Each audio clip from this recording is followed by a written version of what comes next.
All right, welcome back to the Range Minded Podcast. Listen, I need to apologize to you guys. Hopefully the sound is a lot better. We had some small issues. I just had to turn to my volume. Looked like it was hitting pretty hard.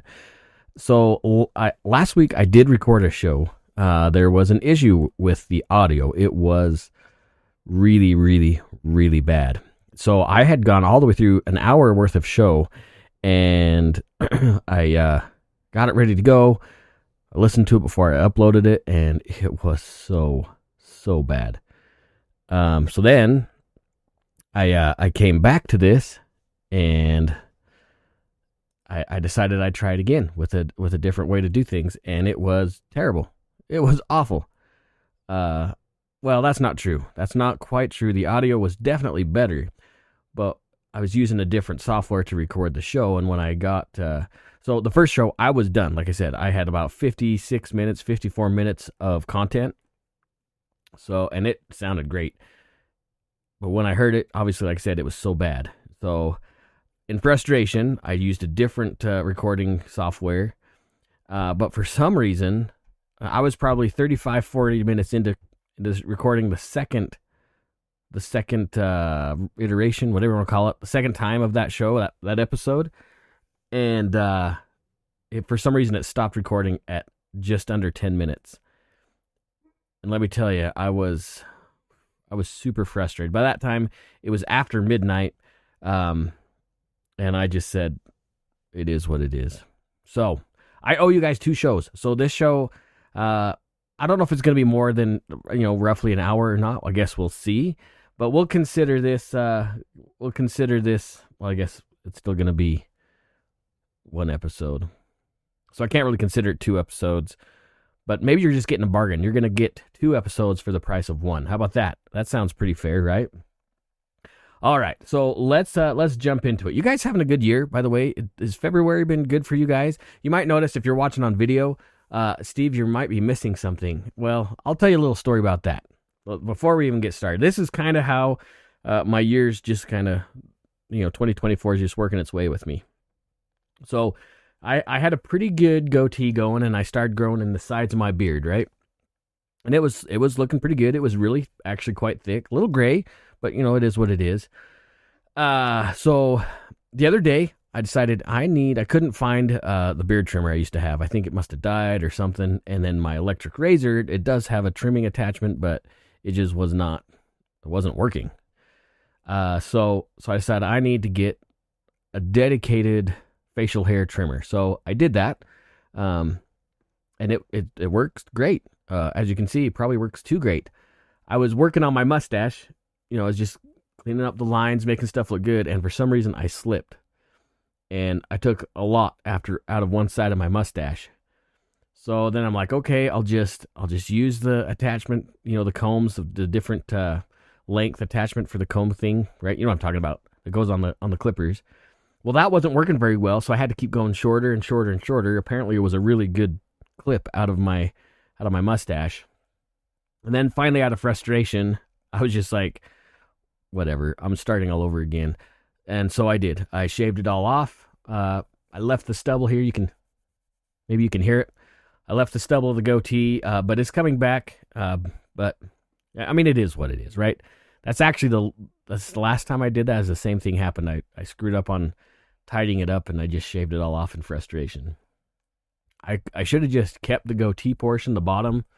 But it is what it is. It's gone now. I can't. I can get it back. It'll just take me 2 months to get to that point again. Anyway, besides the point. By the way, welcome back. I don't know if I said that yet. I'm glad to have you guys here. 2024 is the year of the podcast. I keep saying that because I'm excited to make things happen. I really want this show to go somewhere this year. We've been at it since 2018. It is high time that we make this show go somewhere. And this is where I need your help. Usually I do this right at the end of the show, but we're going to throw it in right at the beginning and probably the end, honestly, too.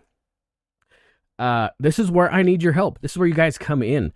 So if you like the content of the show, and I promise you, we're going to have more guests this year by far than last year.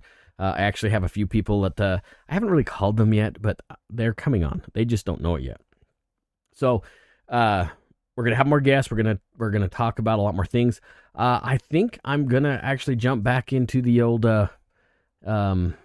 little handgun competition stuff again. I was talking to Adam from Spartan Mode, a good buddy of mine. He's starting to shoot more pistol matches, and so I think I might jump in with him every now and then and shoot a match or two. That's something I haven't done in quite a while, so it's well needed. So there's going to be content on that. I do have a question for you guys, and this would be great if I can make this happen. I got invited to go to GunCon this year, which is in at the Brownells headquarters in Iowa. That's in June. Yeah, the end of June. So I would love to go, but the thing is, it's got to all work out great. So if you guys are willing to help out with that, that'd be awesome too. I hate begging for money because it sounds like I'm begging for money, but these things cost money. And in order for me to do that, I need help from viewers like you. So it's up to you. I'm not requiring, there's no requirement of donation, obviously, but I would love to take you guys with me to GunCon. Patches are coming still. I promise you that's not a lie. I'm trying to find some good leather to do that limited run leather patch. I am going to do that as well. I just got to find some local leather. I haven't had time to drive around to Idaho Falls here and find a leather guy. So that's coming too. I have a couple of leads there, but it's just me getting off my ass and getting there to do it. Shall we get into the show? Are you tired of me just rambling on for whatever minutes, 6 minutes, 7 minutes now?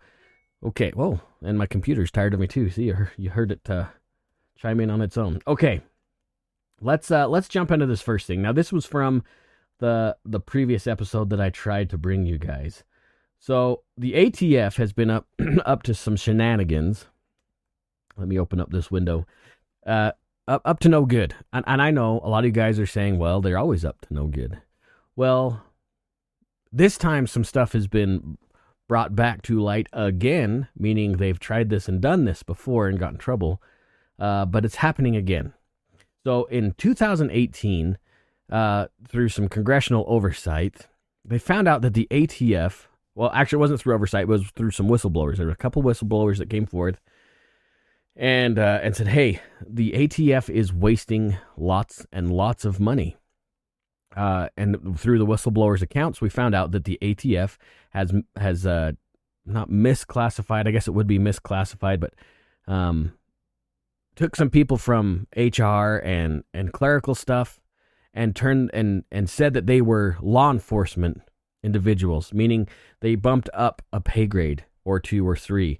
So I guess the legal side, law enforcement side of the ATF, that's their classification is in the 1800 bracket, whatever that means, 1801. You know what I'm saying. That was the 1800 series of payment classifications are the law enforcement divisions of the ATF.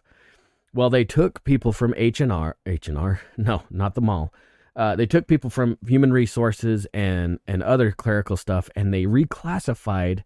They didn't change the occupation or what they were doing. They just reclassified those specific individuals as law enforcement individuals, meaning it bumped their pay and compensation in different ways, way more than what they would have made otherwise. And that's actually illegal. It's against the law. So the whistleblowers brought this to the attention in 2018 to Congress. Congress said, okay, what the heck's going on? They bring him in. They slapped the hands of the ATF, and the ATF said, okay, we won't do that anymore. Well, it turns out that they really didn't learn their lesson, and they started doing it again. They just recently, the ATF recently, I think in 2020, it looks like, they got their reclassification abilities back to classify what the employees are, and they started doing it again, misclassifying occupations and overpaying to the tune of tens of millions of dollars to us, to the taxpayers. Again, that's against the law for the ATF to do that. They have not the ability to do this. So they went through, this is from Chuck Grassley, a friend of the Second Amendment, and she is a senator from Iowa. as well as Joni Ernst, which is the other senator from Iowa. So they wrote the ATF this letter saying, hey, we got some FOIA stuff. We need to talk about this, and this needs to stop. So they wrote this good letter, quite a lengthy letter, to Dettelbach and the assistant director, I think, of the Justice Department, something like that. Whoever's in charge on that side as well. Saying, okay, we want all this information, and we want it now. And we want to see how you remedied this from the last time. They also found out that after the whistleblower said something, they were retaliated against by their supervisors, which is also a big deal, right? I'm going to turn this light on. Is this going to be any better? Not really. So if you're just listening on audio, which is totally cool, which is fine, right? But again, video, I'm trying to do more and more on YouTube stuff so people can see me. So I was trying to adjust some light. I guess it's okay. I'm looking at two different screens up here, so it looks okay. You're just going to have to deal with it. All right, tough stuff. Anywho, so I wanted to read a couple of things. I'm not going to read the whole letter, but they demanded 8 specific things from the ATF. I got to get closer to the mic while I stretch over here and read. Let's see. And we're going to go through each one. I'm going to do my best to read. I'm a little bit more awake than the last time I tried to read this for you guys, so hopefully this goes well. All right. So that we may conduct objective and independent oversight of the ATF's actions and efforts to correct its misclassified law enforcement positions and hold accountable those who engaged in misconduct, please provide the answers of the following no later than February 13th, 2024. By the way, this letter was written January 30th, which was actually the day I tried to record this the first time. Can you tell I'm a little frustrated still? I need to let it go, Steve. Just let it go, all right? Almost sounds like a Disney song. All right, here's the list of 8 things. We'll go through each one. Hopefully I can read them well enough for you guys. You ready? I'm going to do my radio guy voice. Number 1.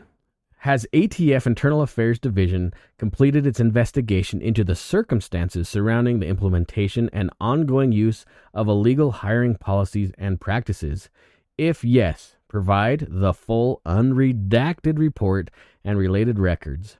If not, why not? 2.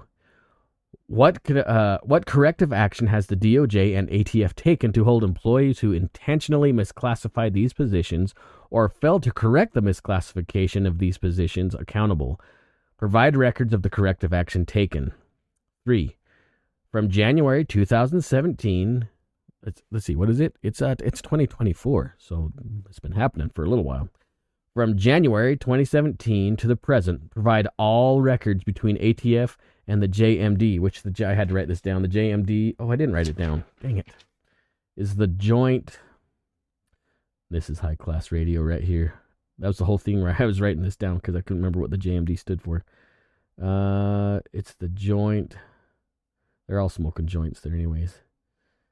I thought I wrote it down. Anyway. The joint something or other. ATF and JMD's related, ATF's classification authority and misclassified positions. 4. Concerning Director Dettelbach's November 8th, 2023 notification. A. What changes did the ATF make to address the issues outlined by the OPM audit report? Now, the OPM, I did write that down, is the official personnel management. So people in charge of that stuff. What changes did the ATF make to further modernize its HR function? C. What processes and procedures are in place to prevent position misclassification from occurring in the future? And D, under 4, provide all guidelines, policies, and similar records concerning the ATF's 1800 job series classification, including the ATF Special Agent career plans before and after the OPM audit. Uh-oh. I hope they have that information. All right, number 5. OPM identified a litany of misclassified positions and descriptions. Has the ATF conducted a nationwide review of the responsibilities of the employees assigned to the misclassified position descriptions across all of its field offices and divisions to ensure the employees assigned to these positions are performing law enforcement duties? If not, why not? If yes, please provide records evidencing the review and for each individual identified as performing non-law enforcement duties provide? A, the field office division, position, title, organization, series, grade, and position description number. B, the total number of ATF employees employed in misclassified positions performing non-law enforcement duties. And C, under 5C, the total cost of to taxpayers for each individual employed and misclassified in a misclassified position, as well as the amount of excess pay each individual received as a result of its misclassification. Whoa, that's going to be a fun number to read, isn't it? So I'll just keep reading, then we'll go back to this. All right, number 6. Does the DOJ plan to conduct a retroactive review of misclassified positions beyond the 5 years reviewed by OPM? If yes, provide the status of this review and all findings. If not, why not? 7. Prior to the OPM's audit, how often was the ATF required to assess and review its position descriptions and classifications pursuant to the ATF or DOJ regulations, policy, or similar guidance? Was ATF in full compliance? If not, what ATF office and personnel were responsible for ensuring ATF compliance? If yes, provide records to the ATF's compliance. Ooh. All right, and the last one, number 8. According to the National Academy of Public Administration, the JMD requested NAPA, which was that National Academy of Public Administration, NAPA. JDM required NAPA to conduct an independent study of the use of classification authority to the GS-1811 series positions within the DOJ component agencies. In regards to this study, A, provide the date JMD requested the NAPA to conduct the study. B, provide the full unredacted NAPA report with the findings and recommendations. And C, provide all records related to the NAPA study. Thank you for your prompt review and response. If you have any questions, please contact Brian Randolph, the Senator Grassley's committee staff, and Aaron I'm going to butcher this name, Gottsman. I guess I didn't butcher it too bad. Aaron Gottsman of Senator Ernst's staff. Sincerely, Charles Grassley, ranking member of the committee in the budget. So, what does all this mean? Basically it means, I know it's hard to believe, that the ATF has been misspending money that's for them. Now, I thought about this a lot when I did this original content before I could publish it. If you guys have ever made or been in an organization that makes budgets and has to keep within that budget, now, 2 things happen at the end of the year. Either you have money left over, which means you're under budget, and that's fantastic, right? Or you're exceedingly over budget and you ask for forgiveness later. Now, under the first scenario, as many times as I've been involved with making a budget in an organization, they always say, well, let's hurry and spend this money by the end of the year so we make sure we stay within budget. Because if we use less than what we asked for, we're going to get less the next year. Correct? Am I the only one that's ever experienced this? I doubt it. Now, if they go over budget, which, it's a rounding error, like hundreds of millions of dollars, that's a rounding error to the federal budget, right? But if they go over budget, then they can ask for more money later. Now, my question is, did these people within these employees of the ATF, were they being paid that extra money, or was that extra money being funneled somewhere else, but they were being allocated that money, the office or the ATF was allocated that money that they misguided or used in a different manner? I would be very curious to find that out. Now, I'm not accusing the ATF of misspending money, but it's obvious that they've done. This isn't an accusation. This happened. This is the second time that the ATF has had to deal with this kind of information. The Senate knows that they do this, yet they just get slapped on the hands, right? It's really frustrating. The other question is, how many other bureaucracies or departments within the federal government are doing this very same thing? Again, are these funds actually going to the classified employees? Or are those classified employees not receiving that extra money, but being paid as their clerical classification, but that extra millions of dollars just being funneled somewhere else? I don't know. I don't know. I'm simply just throwing spaghetti on the wall. But it's very frustrating, right? Very, very frustrating indeed. All right, let's jump to the next story that I wanted to talk about. A few weeks ago, a couple weeks ago, I did a live on Instagram. I think it was on Instagram. Pretty sure it was. We'll just say I did it. About Paul Harrell. So if you guys don't know who Paul Harrell is, first of all, shame on you. Or maybe in the last few days, you've seen his name pop up a lot on your Twitter feed or on YouTube or whatever. You should know who Paul Harrell is. Like, he is, first of all, he's a wealth of knowledge for the gun community. He truly is a steward of the Second Amendment. He's has been producing videos on YouTube since, I think, for the last 11 years, I want to say, he's been producing videos. And they've all been very good. So I originally thought Paul Harrell was a veteran. He's not. Well, no, excuse me, a law enforcement officer. He is not. He is, however, a veteran, and he is a very experienced person. And he has been educating and teaching firearms for a very long time in the military side and then on the civilian side. His content is awesome, I think. He's a little bit dry. Maybe some folks don't like him, but I find his videos extremely entertaining and very insightful, educational, and amazing. Well, if you don't know, Paul Harrell is battling pancreatic cancer, and it's not looking so hot for Mr. Harrell. Sounds like he's in high spirits. He's doing the best that he can. He recently posted a video saying that this would be his last YouTube video. He turned the channel over to his brother, who I guess had been filming and done a lot of stuff for the channel, just behind the camera, or in front of the camera. Behind the camera. You know what I'm saying. Not being shown in the videos. Well, Paul Harrell was kind of stuck around the 800,000 subscription mark for a long time. And as a huge thank you to Paul, a couple other big names in the GunTuber community decided they wanted Paul to hit the 1 million mark. Once you hit 1 million views, or 1 million subscribers, on YouTube, you get a plaque, much like the one I don't have behind me. Maybe one day. Here's hoping. We'll see. Anyway, so it's a big deal for guys and gals, anyways, that produce content on YouTube to have 1 million subscribers. And also helps a lot financially. So, well, maybe it doesn't so much for the gun community. Anyway, last week, Paul hit the 1 million mark. There was a huge drive on Twitter, on Facebook, on Instagram, on TikTok to get him to the 1 million mark, and it happened. And I think that's amazing. Maybe some of you guys think, well, that's super dumb. My wife actually thought it was stupid that 1 million subscribers, who cares? She doesn't really care about that part of the world. She doesn't like social media anyways.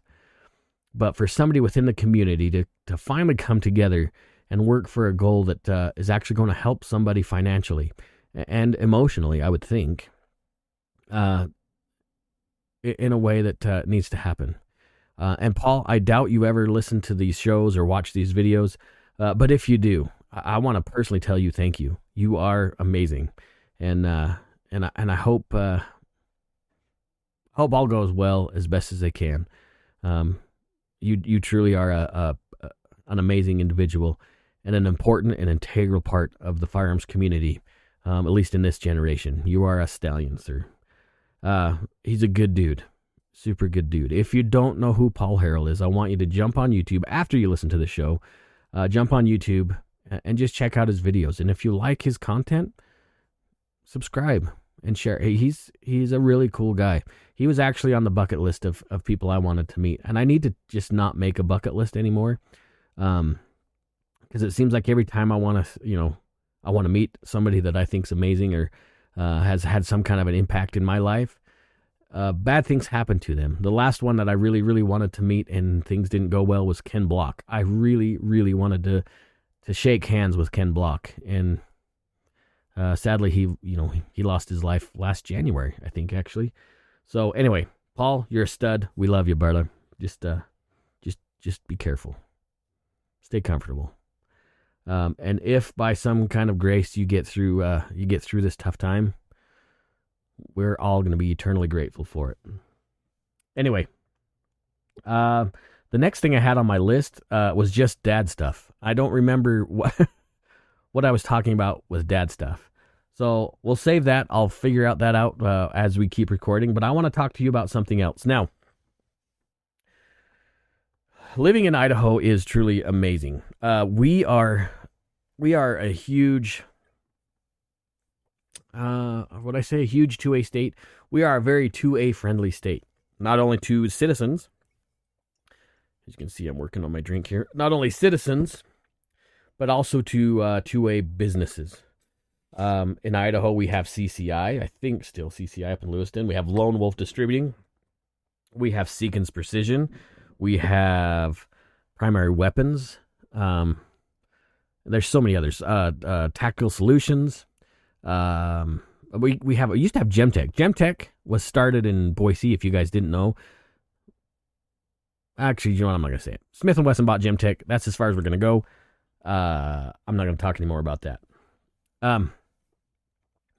Lots of good 2A businesses, and we still have and are getting more and more and more. One of them I'm going to be taking a tour of in a couple of weeks from now. I'll be headed to Boise and go take a tour of Federated Ordnance, which I am absolutely stoked, which is a new ammunition plant in Caldwell or Napa. I can't remember for sure where it's at, but it's huge. They're making brass. They're going to be making primers. They make their own projectiles. Right now, I think they're only making 5.56 and 9, but it's huge. It's a huge facility, and I am excited to take you guys along. We're gonna have some interviews with some friends over there, and we're gonna walk this giant building. It's gonna be so cool. I'm so excited for it. That being said, Idaho is an amazing state. So, somebody we haven't had on the show, and after reading this, I really would like to get him on the show, is a man named Ted Hill. Now, I actually personally know Ted Hill. Gosh, I hate freaking pop-ups. It's a good thing you guys can't see this. No, I don't want to subscribe. I don't care. Good grief. How do I get rid of this stupid pop-up? Oh, now it's not going to let me. Okay, here we go. Oh, it's not going to let me. Are you kidding me? This is great radio. This is what happens. I actually had this window pulled up, and now it is not opening. Let's try this again. That's super lame. Okay, here we go. So Ted Hill, like I said, here we go. Ted Hill is quite a man. We like Representative Ted Hill. He's from Eagle. So when I was working the range over there in Boise at Independence, Ted Hill would come in quite a bit, and I was excited to see him run. He ran and took office when I was there, and he's a pretty cool guy. He's a veteran. He's a pilot. There was a picture of him I saw the other day. I didn't realize he had as much ink on his arms as he does. He's a cool dude. He's a pretty cool guy. Anyway, he introduced a bill, bill number 415, HB 415, which is giving teachers opportunity to carry in schools. So in the state of Idaho, as I understand the law now, in the state of Idaho, the school board can say, yes, we'll allow these teachers to carry in our schools. Some school boards have done that, which is great. But what Bill 415 does is it allows administrators of the said school to allow teachers to carry. Now, before we even jump into this, you may or may not be in favor of this type of legislation. What often happens by the left is they'll say that we're just arming all teachers, and they're too stupid to carry a gun in school, and a student's going to take that gun away and cause a shooting. Obviously, that's not going to happen. We trust our teachers with our children every day already. And unfortunately, things do happen at schools that are not good. Teachers are often not, I don't know how to say this, are too often involved in misconduct with students in all sorts of different ways. We get that. But what this does is it allows teachers that want to carry within the school to visit with the principal and say, hey, I would like to carry in school. And the principal can make that distinction. What some of the folks that didn't like this bill some of the representatives didn't like about this bill is that the school is not required to tell parents that their child's teacher is caring, which honestly I don't want to know. I don't want other people to know, because that makes those teachers a target. And then what's the point of caring if everybody knows you're caring? All right, so I'm going to read some. This is from the Idaho Statesman, which is kind of a rag, but we're still going to go through it because I think it's important.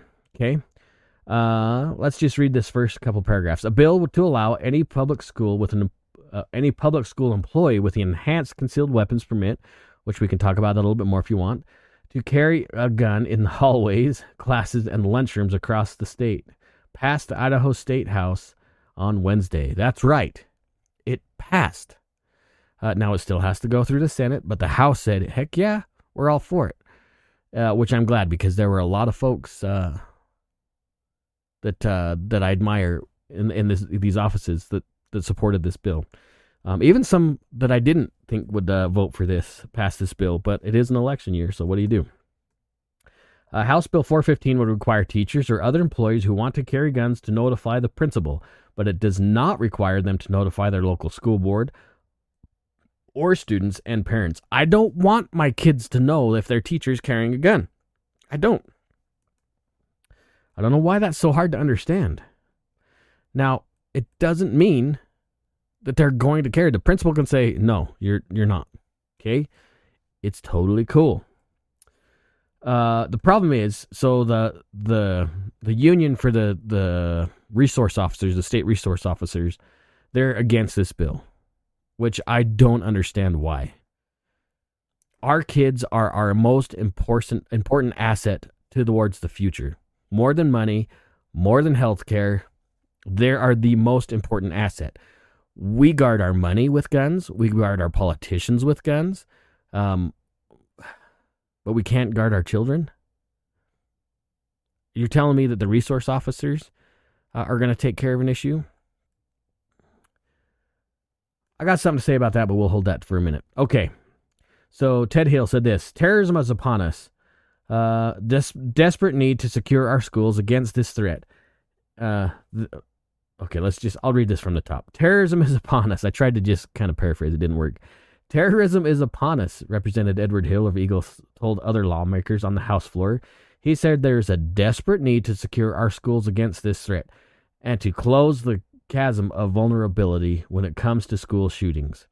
Enhanced permits include requirements to be 21 years or older, take an 8-hour course, and submit a background check. Okay, we already know this. And you have to be an Idaho resident for at least 6 months. All right. I personally think, and I know this might frustrate some folks, I personally think that there should be maybe one more layer for these teachers to go through. I know that sounds totally contradictory to what I just said about allowing teachers to carry. I get it. But I teach that class. I teach the enhanced concealed weapons permit class in the state of Idaho. I've taught hundreds of students. Okay. I know the requirements for those classes. Every class I have ever taught, every class I have ever seen in any range ever being taught, only teaches the minimum requirements for that permit. Now, you'll wonder, why do they just require the minimum? Because they only have 8 hours to keep these future concealed carry holders. They only have 8 hours to teach them this class. So you can't cover everything. I personally think that there should be some kind of a retention class required for these folks that are teaching in schools to carry guns. There should be another level of education. Now, there's nothing to say that these teachers can't take these classes on their own, but maybe the schools maybe the principals and the administrators should approach the school boards and say, hey, we want to move some of these funds for these specific teachers that choose to carry. We would like to provide them a way to get a little bit further education.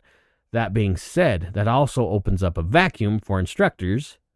Maybe it's something I should do to offer a course that's next level for teachers only.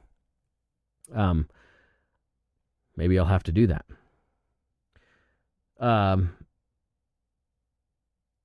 Here's another quote right here. Idaho House Bill 415 would remove local control from elected school boards to determine which, if any, staff would be allowed to carry firearms on campus.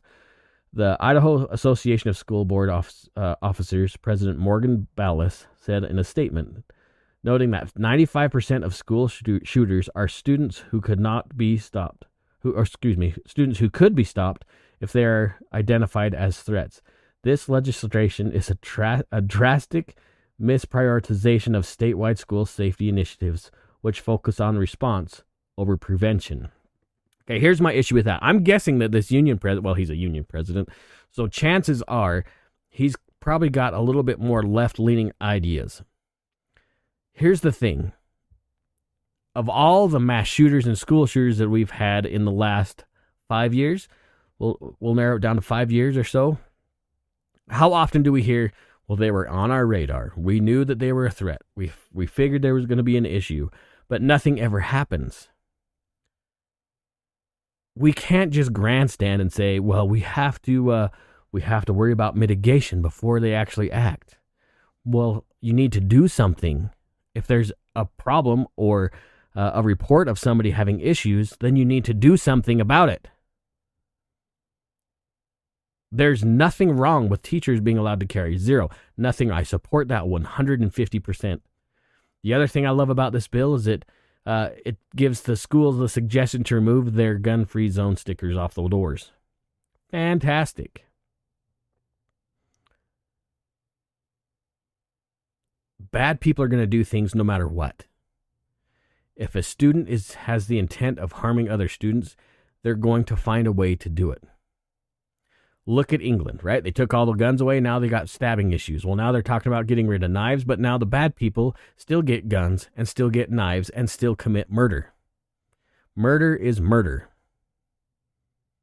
We can't just talk about doing some kind of a mitigation thing. That doesn't work anymore. That is old think. Law enforcement takes too long to get there to stop a threat. How do I know? Well, let's first talk about Uvalde. Was it 70-something minutes before the cops did a damn thing? You telling me that that's the right response? Where, if they had some trained individuals, plainclothes teachers, they at least could have stopped the shooter in some way or maybe deterred him in a way to where the cops were willing to go in. But that's a whole nother story. I think there's a whole nother layer to that issue that is just extremely unfortunate. My eyes are dry, sorry. All right. I mentioned I was going to say something else about school shootings. I think I wouldn't say uniquely qualified to talk about this, because I know there's others that have gone through this very same thing. My child's school had an active shooter situation a few years ago. My child's school. Now, I can tell you straight up that was one of the worst days of my life. The unknown. I think I'm pretty good with a firearm. Probably much better than a student, anyways. But I can't tell you how neutered and worthless I felt where I could not go in to try and save my child. The resource officer wasn't there. There was no funds. There was no metal detectors to mitigate any kind of issue. I'm guessing they have stickers on the doors that say, don't bring guns in here. But yet, that student still chose to bring a gun to school that day. Effing stickers aren't going to stop a kid. Okay? Luckily, I have friends that are federal agents that were there. That were able to find my kid and keep her safe until I could pick her up. So don't tell me I don't know what the hell I'm talking about when it comes to school shootings. I know. I know the frustration and fear as a parent. Luckily, and hopefully you listen to this episode, Luckily, there was a teacher there that had the courage. Sorry. Had the courage and the love to stop that student. Nobody died. A couple people got shot, but nobody died. But it came to a bravery of a teacher to stop that shooting. A teacher, not a resource officer, not a police officer, a teacher. That should be a... Now, I know a lot of the anti-argument's going to say, well, that teacher could have just shot the kid and it would have been done. Maybe. Maybe not. We don't know. We could grandstand and stand on the dead bodies like the left always does. But I guarantee you, if a student knows there's going to be some kind of resistance in that environment, they will not, or at least think twice before doing something. The reality is it's not a gun issue. There's something wrong with us socially, spiritually, that's letting these things prevail in the country. We do not have a mass shooting every day. We do not. We've talked about those statistics. I don't buy it. What we do have is a spiritual problem. What we do have is a problem in our homes. Do my kids know how to use firearms? Yep.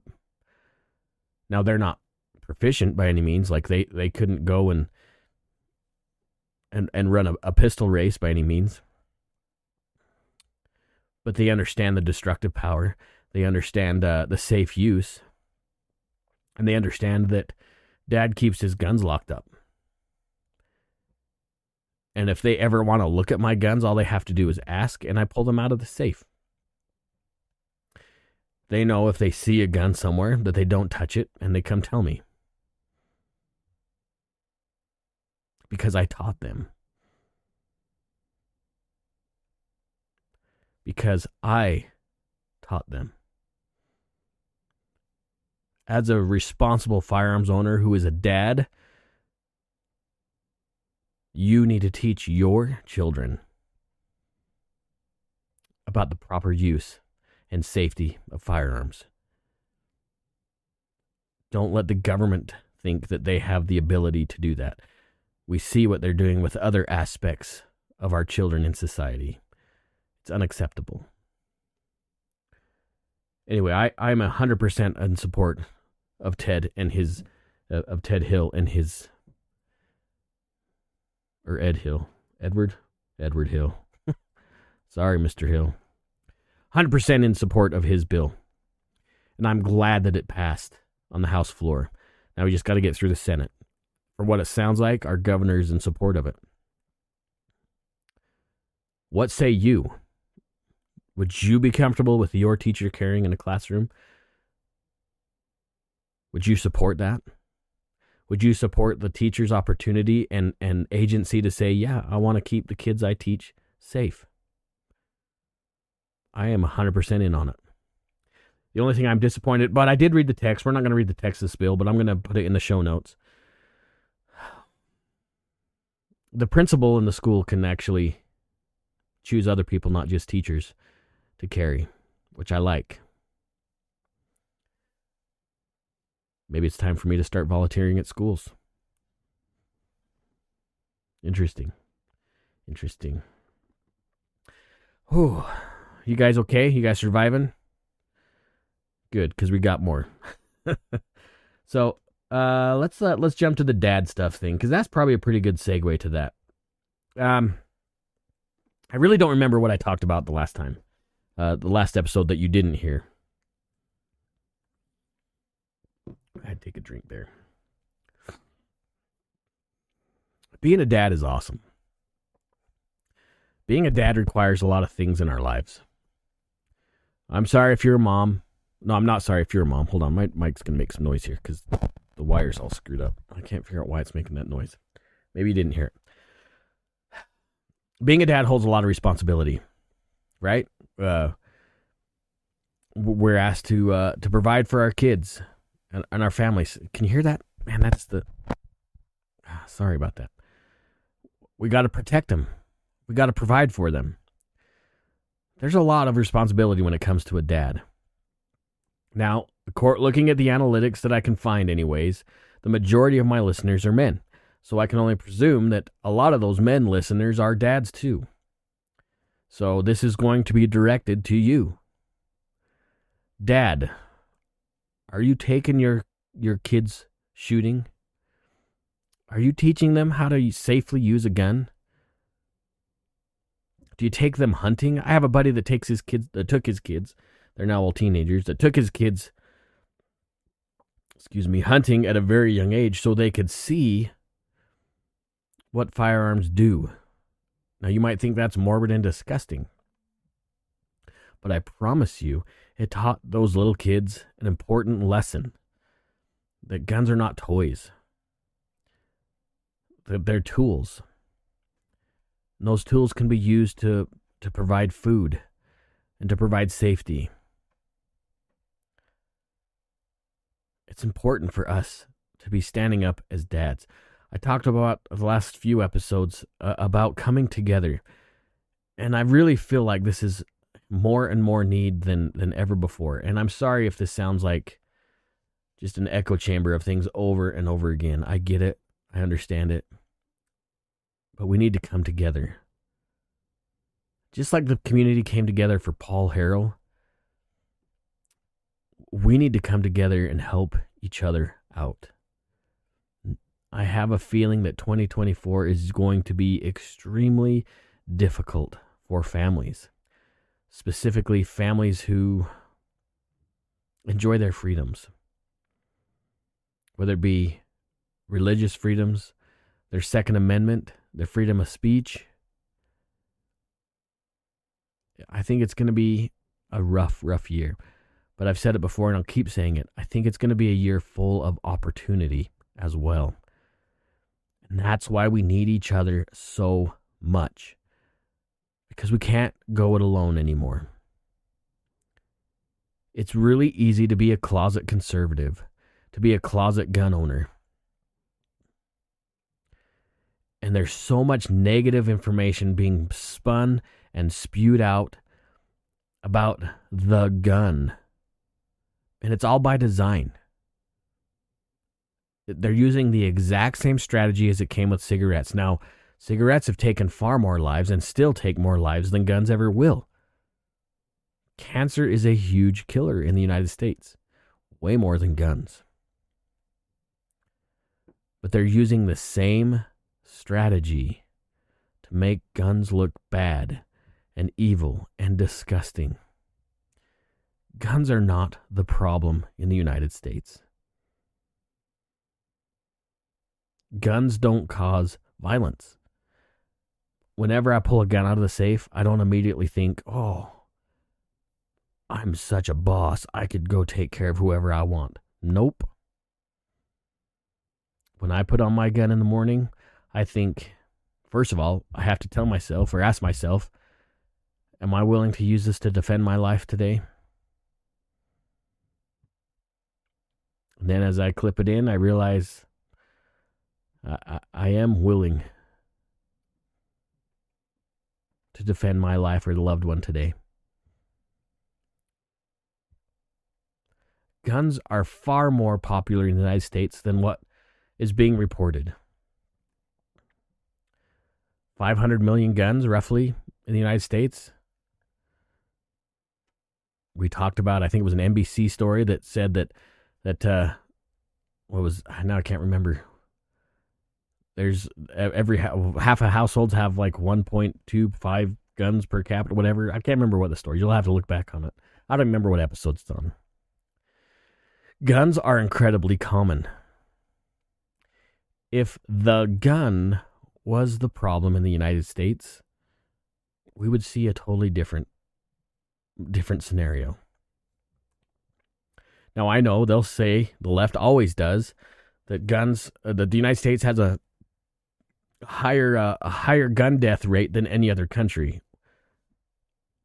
California has a higher pool drowning rate than Alaska. There is no, of course, but our violent crime rate is a lot less. Of course, it's going up in just a few cities. Here's the funny thing: if you took out, was it 5 cities out of the highest per capita death rate, we're like 22nd, or maybe even farther down. I'll have to look up that number. Yeah, we're up so high because of cities that are governed by massive gun control laws, yet the violence and death still happens. But they don't want you to know that. Don't take my word for it. If you don't believe me, look up the gun statistics. Do it yourself. I don't expect you to believe me. I don't want you to believe me. I want you to do your own research. So as you do it, you can come to the same conclusion that I did, that it's being spun.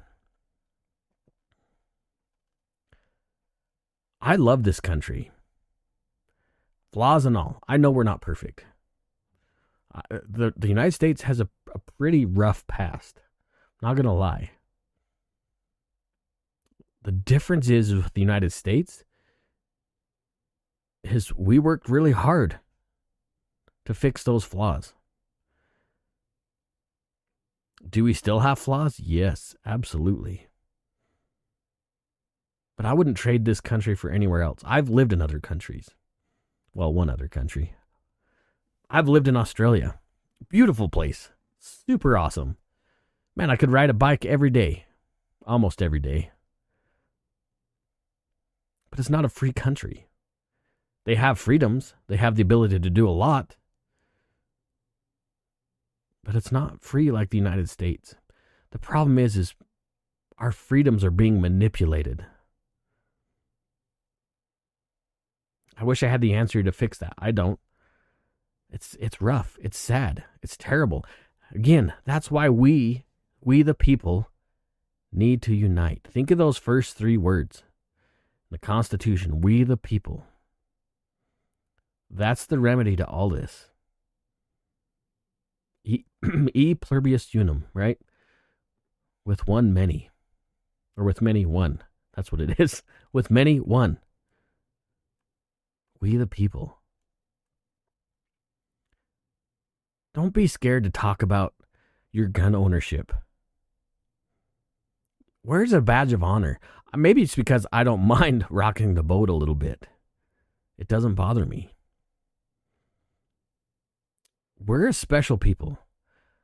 Are there stupid gun owners? Yeah, I've ran ranges before. I've seen a lot of these idiots. I get it. I just watched a short on Facebook or YouTube or something of these kids skateboarding, right? And this jackass pulls up and pulls a gun and tells them to get out of here. Yeah, that's wrong. That's called assault. And I hope that dude went to jail.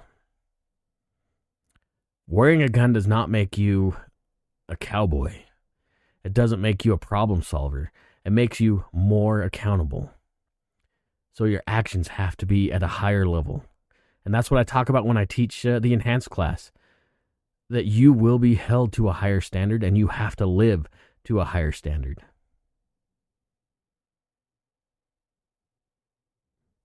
It's not a privilege, it's a right.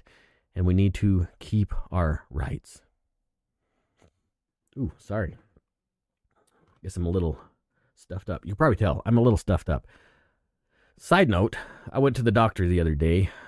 Is this a HIPAA violation? I'm not going to tell you who my doctor was. Went to the doctor the other day. I know I have a sleep issue. I'm always tired. You can probably see it in my eyes. The other day, well, it's because I was up late trying to upload a stupid video, but I was so exhausted. It was unbelievable. Dark circles under my eyes. I used to not wear my Apple Watch to bed, so I started to wear it just to keep track of my sleep. And apparently I don't sleep at all, or my watch is broken. One of the two. It shows that I'm in bed, but I apparently slept like 13 hours last week. So that's a problem. And he was telling me, the doc was telling me that not only do I got a little extra fluff, around, which constricts the airway, but I probably need to get the old tonsils and adenoids out. That's pretty fun. We'll see. I'm going to have a sleep study. We'll see. I already know I have apnea. I don't even have to guess. I know I have it. We'll see how that goes. I'll keep you posted if you even care.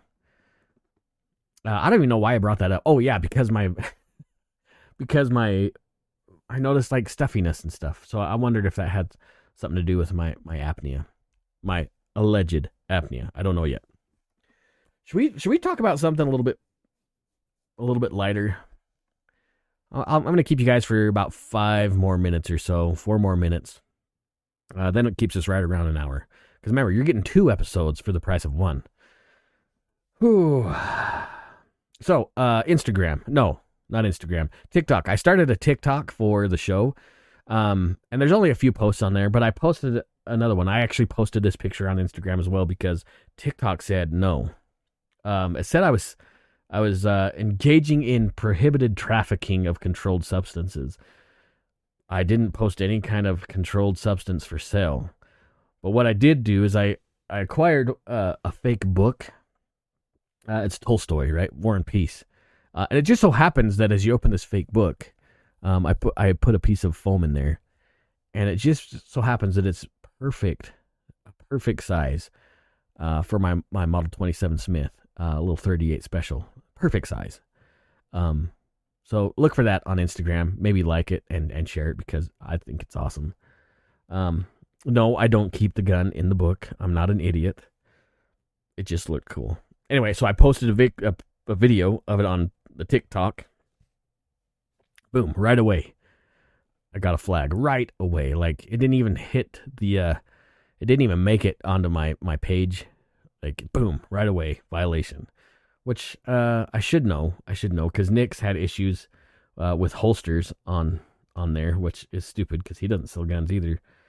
He just sells holsters. And then I realized something today too. So here's another lighter note, side story, side note, BS, whatever you want to call it.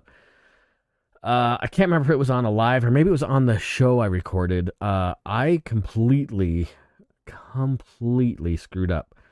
I called Nick's holster by the wrong name. Completely screwed up. Hopefully it was on the show that never made it.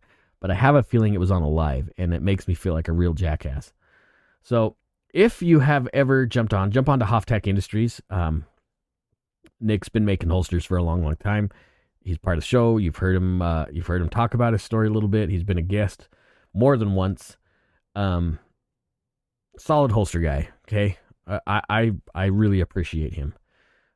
Anyway, actually my daily carry is in the Hoftech holster. Anyway, so he came out with this new design. It's the Omnicarry. It's been around for a couple years now, I think. Maybe just a year. It's been around for a little while. But it's the Omnicarry. It's pretty rad. It fits like 300 different styles of firearms. It's pretty rad. He even has an optic cut on him now. So it's pretty rad. I think I called it by the wrong name. I'm not going to call it by the wrong name again. But if you're looking for an option for a gun, he actually had a booth at SHOT this year. I was kind of bummed I didn't go with him, but it is what it is. Next year is going to be off the chain. By the way, I am definitely going to SHOT next year. Another side note to the side note. So anyway, if you're looking for a holster that maybe you have a hard time finding one that you like specifically, check it out. It's the Omnicarry. You can jump on Hoftech Industries, hoftech.com, and you can see it. Check it out. There's lots of little extra options on there that help you appendix carry or side carry, however you choose. It's a pretty neat holster. There is a definite retention. It's not just like the gun bucket you find at a major box store. There is a connection, definite click with the retention. He's worked hard on it, and I'm actually pretty proud of this kid. He's pretty stellar. While you're there, tell him that Range Minded sent you, because we want to sell holsters. I want him to sell holsters. I have nothing to do with the sales. I just want him to. I want his product to be out there because it's awesome. Okay, let's see. Oh man, that was 5 minutes already. Judas. All right. Last thing. We're all Americans. Left, right, middle, it doesn't matter. We are all Americans. That being said, well, of course, there might be some of you outside of the United States. For the Americans, let me just isolate my audience a little bit. We're Americans. We're meant to be a family. We need to be working on that a little bit better. Yes, we're completely dysfunctional. I get it. But we're still family. Please take somebody shooting. Share your passion and love for the Second Amendment with those around us. There are an absolute butt ton of new gun owners in the United States. First-time gun buyers. Millions and millions of guns were sold last year. And a lot of those to first-time buyers that need help in the community, but they're probably a little too scared to ask for help because they're kind of new and they think it's embarrassing. When you're at the range, it's pretty easy to tell who might be new. Just go up and help them. Okay? I know some indoor ranges, they don't like kind of cross conversation sometimes. Don't have to be weird about it, but just strike up a conversation. It's okay to be friendly at the range. Just follow the rules. You'll be good. I know the two ranges that I used to work, there were some rules about handling firearms. It's pretty easy. You just follow the rules, but it's okay to have a conversation with folks. It's okay to take your friend that might be a little less gun friendly to the range or out in the desert or whatever to shoot. It's cool. Don't be scared of who you are and your rights. It's that fear that causes the problem. Anyway, I love you guys. You guys mean a lot to me. Again, if you liked this content, please like, share, leave a comment if you're watching on YouTube. I appreciate it. I appreciate every little bit of help that I can get. We have a lot of goals this year. We have a lot of milestones that we want to hit in 2024, and without you guys, it won't be possible. So if you're willing to help out, please help out. If you want to reach out to the show in any way whatsoever, again, you can comment on the YouTubes, or you can just jump to our website, rangemindedpodcast.com. There's a way to talk to us. There's actually links to our social media feeds there as well. You can email. If you want to email me, write this down, stevez@rangemindedpodcast.com. I'd love to hear from you. If you have any ideas or you want to see a guest on the show, just holler. We'll make it happen. Well, at least we'll try to make it happen. Okay. Excuse me. That was last minute burp. Great audio and video. All right. Peace out. Love you guys. And take somebody shooting.